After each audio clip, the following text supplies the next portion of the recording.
তো রাস্তা থেকে এবার আমি নিচে এলাম, আমাদের যে মাঠে যাওয়ার যে রাস্তা, এই পাশের রাস্তাটা পিচ হয়ে গেছে, খুব সুন্দর হয়েছে আমাদের কৃষকদের জন্য। ফসল কেটে সবজি কেটে এই রাস্তাতে তুলে সোজা চুনকাঠি বাজারে নিয়ে যেতে হয়। এই যে সোজা এবার রাস্তাতে নামলাম, বাগান দিয়ে লেবে, আকাশের চারিদিকে মেঘ, কিন্তু তারপরও আমি চলে আসলাম মাঠে গরুর ঘাস কাটার জন্য। গরুর ঘাস না কাটলে তো হবে না, এই পাশে আবার কাদা, সাইকেল আবার না বেঁধে যায়। আর আবহাওয়ার যে অবস্থা তা তো বলার কথা নয়, বৃষ্টি যে কবে কমবে তারও কোনো ঠিক ঠিকানা নাই। আসলে আষাঢ়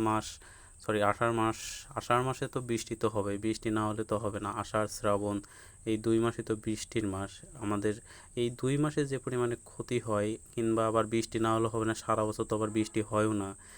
বৃষ্টি আবার না হলে যে সময় খরা সে সময় বেশি হয়, সে সময় আবার আমাদের মোটরে পাম্পে আবার মাঠের মেশিনে স্যালোতে জল ওঠে না, ডিপ ছাড়া তো আর হয়ই না এগুলো।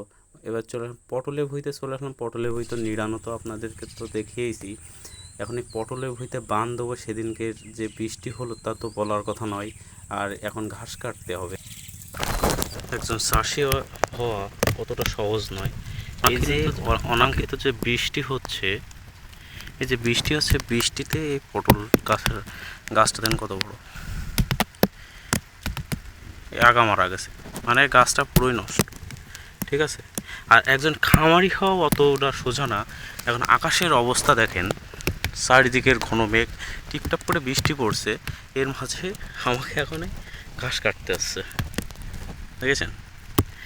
একজন কৃষক হওয়া অত সহজ না, একজন উদ্যোক্তা হওয়াও অত সহজ না। এই আকাশের চারিদিকে মেঘ, আকাশে বিদ্যুৎ চমকাচ্ছে, প্লাসে দেখেন এখন আমার ঘাস এখনও বস্তা পড়ে। আমি এই যে এখন এই ঘাস কেটে বাড়ি নিয়ে যেয়ে গরুকে আবার কেটে দিতে হবে। একজন উদ্যোক্তা হওয়া, একজন কৃষক হওয়া মোটেও ইসের শক্তি লাগে একজন কৃষক হতে গেলে। এই যে ফসলটা লাগাইছি, বই চাষ দেওয়া, খোঁচা বই, বৃষ্টিতে দেখেন গাছগুলো কত বড় হয়ে গেছে, আর এই পাশে দেখেন বিদ্যুৎ চমকাচ্ছে।